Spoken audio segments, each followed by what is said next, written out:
So yeah, good morning. It's 10th February and we just took a trade. We entered at 11:20. We again shorted Bank Nifty. Stop loss and targets are in place. I'll show you all the stop loss and target on the chart. Stop loss is placed over here and our target is placed over here, stop loss is placed over here. I'll explain the logic about the trade, about the stop loss, about the target once we are done. Now, if this low is again broken, I might trail my stop loss to this point or somewhere around here.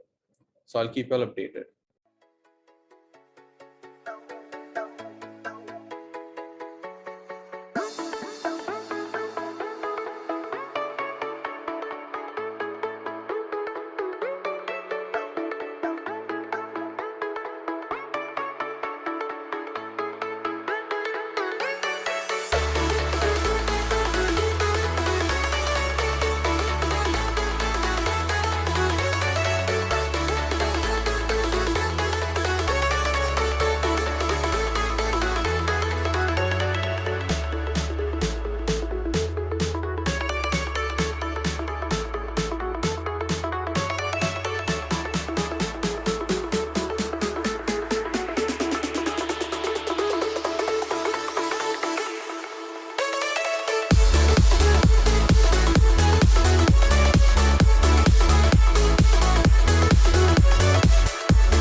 So yeah, hello everyone. Update about the trade is that we got stopped out.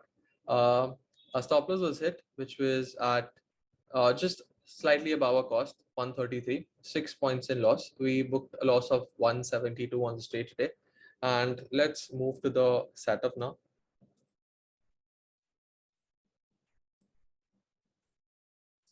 So yeah, when we look at Bank Nifty, this was my position. And if you'll see that we missed our stop loss by like 4 points. So that's a little sad that we missed it by 4 points, but I hope you understand the discipline that even after, missing out just from 4 points, I did not panic sell anywhere over here. I did not even exit it at, this point or any other point, because I have a very strict rule that you either get out at your target or you get out at your stop loss. So first, let's talk about the setup. Then I'll talk to you how I was managing my orders, my stop loss, and my target. So firstly, why did I go short? It's very simple to yesterday's video. If you haven't seen that, watch that first, because then both of them will make much sense to you. So this was the level, all right. This resistance zone is what is visible to you, right? And first the market came here, and this is where I wanted to go short because we are at resistance. I was looking for a breakdown, and like I told you in yesterday's video, that market cannot move in one direction continuously. Market needs to make retracements to move higher, and we did get a retracement. It's just that we didn't get it as much as we expected it to be. So what was my plan over here? What I was expecting, understand that I was not bearish on the index and I went short. I was bullish, but in order to be bullish, we need retracements to push higher. Like this retracement that we got over here, this is what I'm talking about. So my today's trade was based on capturing this retracement. And for that, once I got a higher level region where I was expecting market to correct from or retrace from, I went to the lower time frame and I was looking for a breakdown. So we got a breakdown over here, and after that we got like a retest, and this candle is where I've entered. So if you see my future position, this is where I'd entered. All right, breakdown, retest, and then again over here. So this is where I entered. First, I get my stop loss somewhere around here. This last high, just some points above it as buffer, and my target was 87 points. Now I'll tell you why did I keep it somewhere over here. What I was expecting is that the market will come down till this level. The market will come over here and then reverse from here. So that's why, to keep a buffer, I kept my target over here. But what happened is that the market just came till this level and bounced off. So firstly, I'll tell you how I was managing my stop loss. Like I told you, I was not bearish today. So I knew only some points would be coming on the downside. So when this low was broken, right, first, after I took the trade, this low was created, and then this candle broke this low. So this is where I trailed my stop loss to this high. The swing high, do you see this? Above this.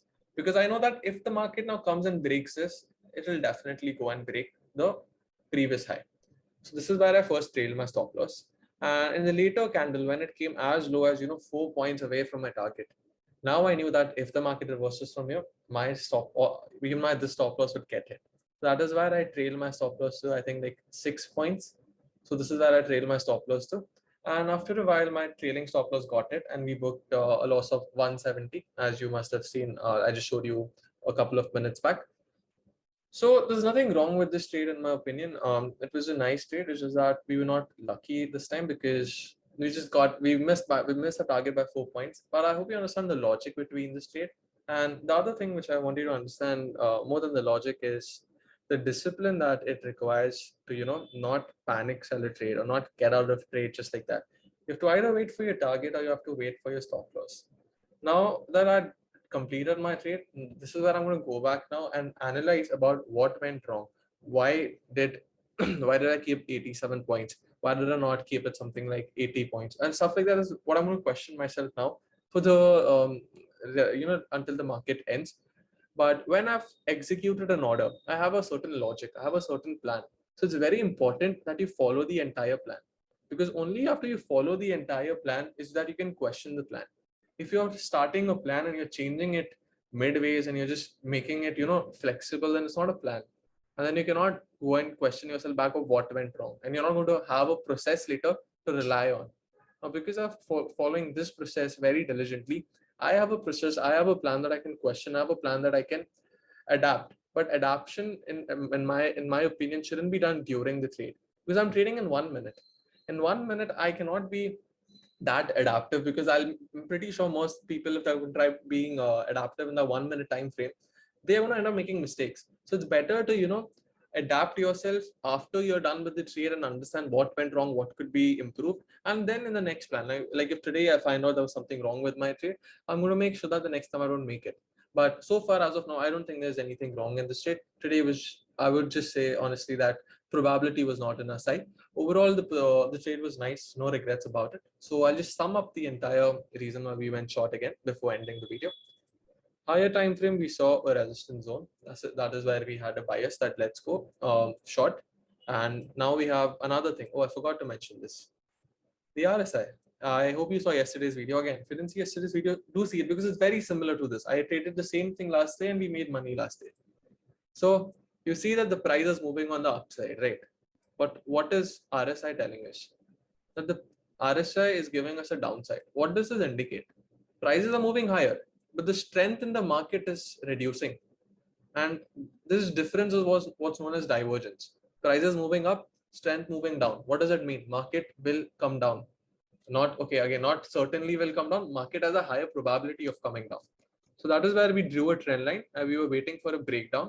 After that, breakdown, retest, and then we entered. And that is it. There was nothing much very complicated. It was just about understanding what zone the market is at. And I hope today's video was helpful to you, and see you all in the next video.